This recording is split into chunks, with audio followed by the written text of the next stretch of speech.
We have the honor to have here with us today Dr. Annie Ian Harlow from UK and Dr. Daniel Allen, UK also. They were talking about the impact of social exclusion on mental health and social care in Gypsy, Roma and traveller communities. So, Dr. Lau, would you please refer to your main topic today for our readers? Would you please kindly say? Hello, thank you for asking Dan and I to take part in your discussion. I think as I mentioned to you, I was working with the Department of Health Equalities Program Board with a race and diversity focus, and I found that we paid a lot of attention to black people, to Asians, to asylum seekers, but no one seemed to be aware of the fact that Gypsy, Roma and travellers really had the worst health outcomes, both physical and mental health, and the worst education outcomes of any ethnic group in the whole country. And I just thought that was just so unfair. So that got me to develop an interest from 2009, and it's been a very strong interest. So what I've been trying to do is put symposiums together, both in this country. I did another symposium in New York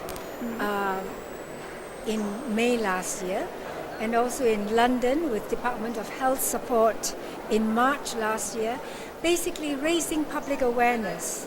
And hopefully by raising public awareness, we can challenge the status quo, which is discrimination, and change the relationships and the life course pathways of these people. Dr. Allen, a few words about this topic? Yeah, absolutely. So the opportunity that has been provided by taking part in this conference really is to raise awareness of the specific needs of Gypsy, Roma and traveller children, particularly those children that have been removed from their families through state intervention. So where social services or the police or organisations have believed that the child is no longer safe to live with their family, so remove them from their biological family and then place them into the care of foster carers or in children's homes. But really in doing that, overlooking the identity and the cultural needs of those children, which is so important because where cultural needs are misunderstood, they're not represented. When they're not represented, there can be significant damage caused to these children, purely because their ethnicity, their culture, their heritage isn't taken seriously by those organisations who are responsible for their day-to-day care. So, do you think is it socially possible to do something to meet their cultural needs? It's a really important question, and that's really a start of a conversation that Annie and I are having from today. Mm-hmm. It's remarkable in terms of all of the work that's been done in terms of health and social work provision. This is really the first time that these issues have come to light, and this is the first opportunity that we've had to talk about these issues at such an important level. So the importance there is that this isn't the end, that we're able to carry this on, and we must all take collective responsibility for the momentum for moving services forward. But to do that, we must all agree and recognise and cherish Gypsy, Roma and traveller communities. Until we do that, then how can we expect any level of inclusion? But this is a good start. Can I say it is important, and we feel that this is beginning to happen, to bring in members of these communities as partners, so that they are part of the dialogue and part of the solution, because we cannot impose solutions on other people. We have to find ways of getting them to create solutions that will fit in with their evolving lifestyles and evolving decisions. Yes. Yeah. Yes. We need to transfer those lessons and those standards of practices that we apply more generally, and just remember to transfer them equally to Gypsy, Roma and traveller communities. And the first thing we need to do is ask those communities what we need to do to include them in a more equal way. What I would like to do is profile the work of the Irish Traveller Movement of Britain, ITMB. And what they are actually doing is they have led three important complaints the most important one was against the Channel 4 TV series. Channel 4 TV series, because they ran a series of billboards called Bigger, Fatter, Gypsier. And the Advertising Standards Agency has found that those billboards are actually causing harm to traveler children by demonizing those images. Because we do know that when these billboards came out, there was a lot more bullying and much more violent attacks on these children in the schools. See, that's how the BBC portray you, how Channel 4 portray you. And I know there are two other complaints going forward. One about a joke made about gypsies in the Holocaust, and the other one that was a successful complaint was a radio broadcaster, West Midlands Radio, said something about gypsies and travelers don't pay taxes. How can they be included? I think it was the editor of Traveller Times then said, what's the source? And when he finally produced the source, which was a local authority publication, said nothing of the sort at all. It was really about saying that local authorities should make sure that travelers on authorized sites are seen to pay the same taxes as everybody else. Because if you're on a site, you will have to pay taxes. Yes, your message on the conference was very humanitarian and full of good advice and care for people. And I can saw that your CV is full of good initiatives, ideas across UK government department, and you have many actions, and you're very active. Maybe you can be called a fighter for human rights in a part. And you are talking a lot of discrimination, and it's a shame that discrimination is all over the world right now in many areas. And we are speaking now in, as you mentioned, Asian areas like, totalitarian regimes like in Korea, China, and I must address here, because we are the Psychiatric Congress, we must address the problem of psychiatric abuse in labor camps in China, with Uyghurs, Tibetans, which are a minority also, and they are discriminated, or Falun Gong practitioners, which fight for benevolence and tolerance, and are good people. And how can you address this issue of infringing human rights, which is also a very grave discrimination? How would you to address related to psychiatry abuse? I think the first thing is to get people to talk to each other and understand each other. It's easy to abuse and discriminate against people if you don't meet them face to face, if you don't understand where they're coming from and the origins of their beliefs.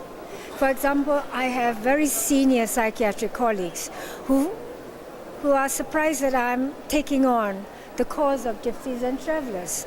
And they're saying the best thing we can do for these traveler children is to take them away from their families so that they grow up with a different lifestyle, more normal lifestyles, without understanding the kind of harm that they're doing, as Dan has pointed out. Yes, you mentioned normal lifestyle, and we all desire a normal and decent society. As philosopher Noam Chomsky said, that a decent society should preserve the human characteristic like freedom, integrity, dignity, and creativity, which are not found in our society, unfortunately.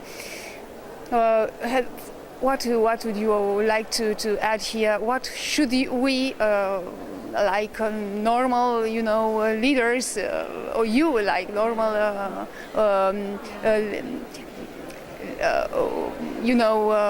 leaders in a domain do for improving these issues in our society? Well, I think we need to maintain an optimism for change and a passion for continuing dialogue without losing our tempers or taking anything personally. So, for example, in the UK, I was part of the Delivering Race Equality Program Board, and a lot of money was put into programs to improve ethnic minority empowerment services. But that money's gone. So now it's taken for granted that change has already taken place. But I'm on a government policy group called Improving Access to Psychological Therapies, where I am challenging the providers with questions like, well, how do you, and where we can challenge them is looking at how we assess groups coming into the program because they get money. What kinds of questions do we need to ask them? So I caused so much trouble. They said, all right, you set the questions, you set the challenging questions. So one question I said was, during the DRE program, there was money to develop community development workers who were empowering communities to create changes. What is the legacy of the Community Development Worker Program in your trust? Professor Allen, would you like to add something here about communication, about facing discrimination and communication between people? Yeah, for sure. So I come from it from a social work perspective, and really the transferability of our knowledge then is that we know that all of the major health interventions and social work interventions come from, serious research that's been carried out with often the majority societies, and those theories are then applied to minority groups in the same way. So what we need to do to establish those human rights that you were talking about, we must understand that one person's sense of freedom or liberty may be different to another person's sense of freedom or liberty. So what we need to do is engage in consultation and active consultation, which has active meaning and active value, not just a tokenistic effort of talking to a cross-section of society, to sit down with people and ask people what they want. And really, that has far more significant overtones of the political ideology, the term of active inclusion.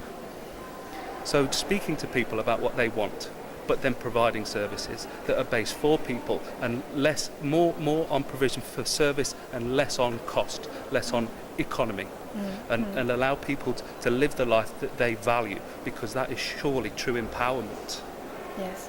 I mean, to give you, as a psychiatrist, to give you an idea of the changes that have taken place in psychiatry, there's been the rise of the service user movement. And that's because people started listening to how the service user, the patient who comes in with a mental health label, how they experience their care. What I did when I was medical director of my trust, whenever we had a presentation like this, we always had service users in the audience, and we said, how do you respond to the presentation? What do you think? And that's important, that we go forward with service users as partners, respecting their rights as individuals. What are your thoughts for coming back into Romania? Plans, thoughts about coming back?